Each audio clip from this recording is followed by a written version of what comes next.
mercure monte insensiblement. Un ciel bleu sans nuages, du lever au couchant. Dans la broussaille, les cigales chantent depuis ton réveil, et tout dans l'air et sur terre célèbre l'apogée du soleil. Au bout de ton chemin, un homme encapuchonné t'attend, assis à l'ombre d'un olivier. Accorde-toi une halte, dépose ton sac, l'inconnu t'y invite. Rafraîchis-toi, voyageur, et prête l'oreille au conte du zénith.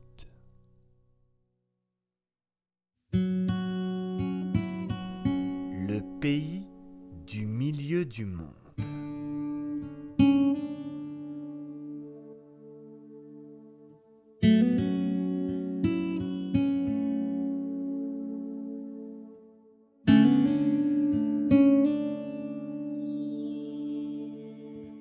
À peu près au milieu du monde, il y a un tout petit pays qui, justement pour cette raison, s'appelle le pays du milieu du monde. On trouve tout ce qu'il faut dans ce petit pays. La plaine et les montagnes, des vallées et des lacs, des forêts, quelques villes, beaucoup de villages avec leurs villageois, beaucoup de vignes avec leurs échalas, beaucoup de champs, d'arbres, de bêtes, d'oiseaux et de fleurs. 2 ruisselets y prennent naissance, dont les eaux coulent, les unes vers les pays du nord, où il y a de la neige, de la glace et des aurores boréales, les autres vers les pays du sud, où il y a la grande mer bleue, des palmiers et un éternel printemps. C'est aussi à cause de ces 2 ruisselets que ce petit pays s'appelle le milieu du monde. Au temps jadis, il a appartenu à des rois et à des reines, à des barons et à des ducs, et même à une famille d'ours qu'on traitait d'excellence. Le pays était alors rempli de fées, de princesses enchantées, de trésors cachés, de surprises et de merveilles. Comme on l'enviait à cause de ses richesses, il était souvent en guerre. Et comme il était couvert de châteaux forts pour se défendre, l'on y vivait très vieux. Madame la Lune, qui est fort curieuse, comme vous savez, qui écoute derrière les murs et regarde à travers les branches, qui adore surprendre les secrets des gens et se faire raconter des histoires, Madame la Lune a pris ce petit pays en grande amitié. Quand elle est fatiguée de voyager de l'autre côté de la terre, ou bien lorsqu'elle s'est assez ennuyée au beau milieu du ciel, elle arrive tout doucettement sur un nuage au pays du milieu du monde. Elle se dirige vers une montagne en haut de laquelle se dresse un chêne immense et un énorme sapin qu'on dit être les plus vieux de tous les arbres connus et que l'on appelle les gigants, ce qui veut dire les géants en langage milieu du monde. Là, elle s'accroche à la branche la plus solide, se repose un moment pour reprendre son souffle et sourit à travers les feuilles ou les aiguilles. Et aussitôt accourent de partout des hiboux et des chauves-souris, des fouines, des belettes, des vers luisants, des hérissons, des lièvres, des crapauds, des souris, des rossignols, enfin toutes sortes de gens qui n'aiment pas à se coucher avec les poules et qui sont amateurs de contes. Car voilà le grand plaisir de Dame Lune et de quelques hiboux qui vivent retirés dans de vieilles tours ou d'anciens clochers. Ils aiment à bavarder intarissablement en parlant du temps passé, de leur jeunesse, de tout ce qu'ils ont vu ou entendu dire. Et toute cette petite société les écoute parfois jusqu'au matin. Mais dès que le coq chante, tout le monde disparaît.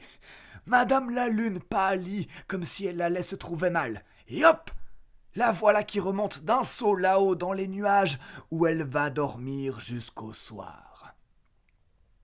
Or, parmi les hiboux qui viennent ainsi causer avec elle sur les guigans, il en est un très âgé et très soigneux, qui aime tant à écouter ses contes qu'il décida une fois de les faire mettre par écrit sur du papier. Et c'est moi qui vous parle, moi, la plume d'oie, qu'il chargea de ce soin. Voici comment il s'y prit. Ce vieux hibou habitait pour lors la tour carrée, la seule qui subsiste du château où la reine Berthe filait à son rouet des vêtements pour les pauvres. Il trouva un jour sur son toit une pie qu'un chasseur avait blessée. Et puisqu'il était très savant en herbes et en remèdes, il guérit cette pie qui lui voua une vive reconnaissance. Comme il parlait devant elle de son projet d'écriture, la pie s'offrit à lui procurer une plume d'oie qui sut ses lettres et sa grammaire. Peu de temps après, elle s'avisa de ma présence dans l'écritoire d'un notaire, où je travaillais alors. Chacun sait que la pie est voleuse. Je fus volé prestement un matin, tandis que le notaire, qui avait laissé sa fenêtre ouverte, lisait tranquillement son journal. La pie me déposa dans la tour et le hibou m'interrogea. J'ose prétendre que mon instruction, sans être brillante, est pourtant d'une moyenne honorable. À l'école des plumes fées, où l'on était assez difficile au temps de ma jeunesse, je n'étais ni la dernière ni la première.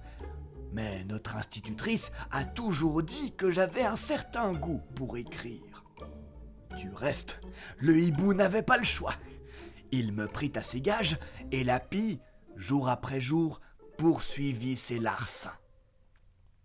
Une fois, ce fut l'encrier du conseil communal qu'elle vola.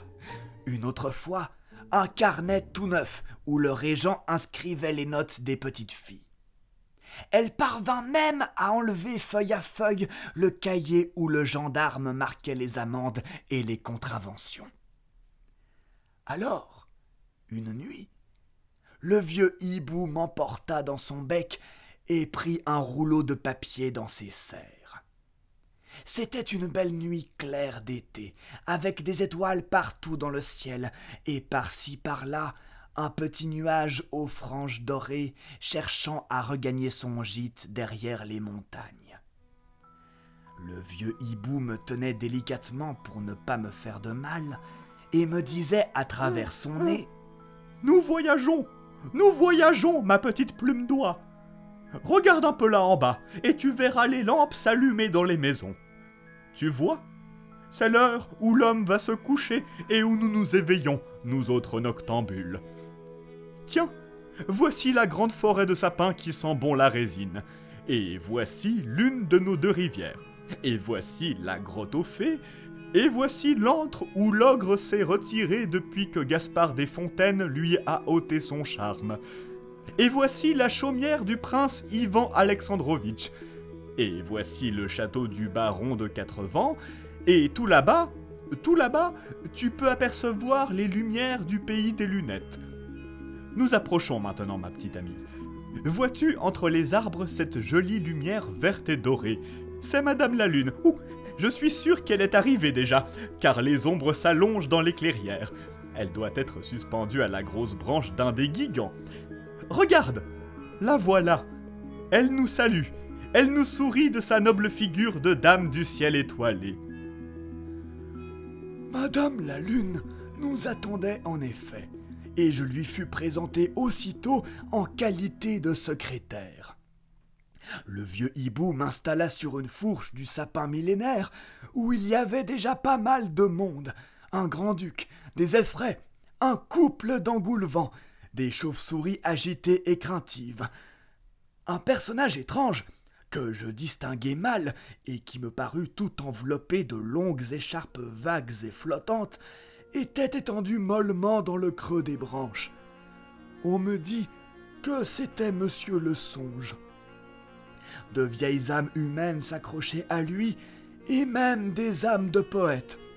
Je vis plus tard que ce n'étaient pas les moins bavardes. Puis, un lapin ailé vint apporter une table et y déposa le papier sur quoi je fus placé. Et Madame la Lune, s'étant éteinte le plus possible pour ne pas nous éblouir, commença de parler. Puisque je venais au Guigan pour la première fois, on décida de m'étrenner en me donnant à choisir le conte qu'il me plairait d'entendre. Je répondis que le nom du prince Ivan Alexandrovitch m'ayant frappé, je serais curieuse d'apprendre comment cet étranger était venu de ces steppes lointaines au pays du milieu du monde. Madame la Lune raconta alors l'histoire intitulée « Qui perd gagne », que je transcrivis à mesure. Puis, on en conta d'autres, et d'autres encore, et cela pendant bien des nuits de suite. C'est ainsi, monsieur l'écrivain, qu'il ne m'a pas été difficile de remplir ton livre. Lorsque la plume d'oie eut cessé de parler, le vieil auteur se mit à réfléchir que sa part à lui serait bien modeste dans cet ouvrage. Aussi, sans en rien dire à la petite fée blanche, glissait-il parmi les feuillets encore humides quelques pages de son cru qu'il jugea ne pas devoir gâter l'ensemble.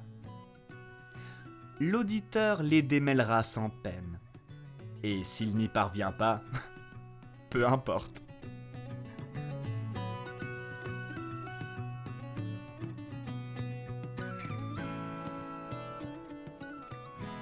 Ainsi s'achève l'histoire telle qu'on me l'a dite. Ton chemin t'attend, voyageur. Remets ton sac à dos. Et si, dans ton périple, tu as besoin de repos, viens me retrouver. Et je te dirai les contes du Zénith.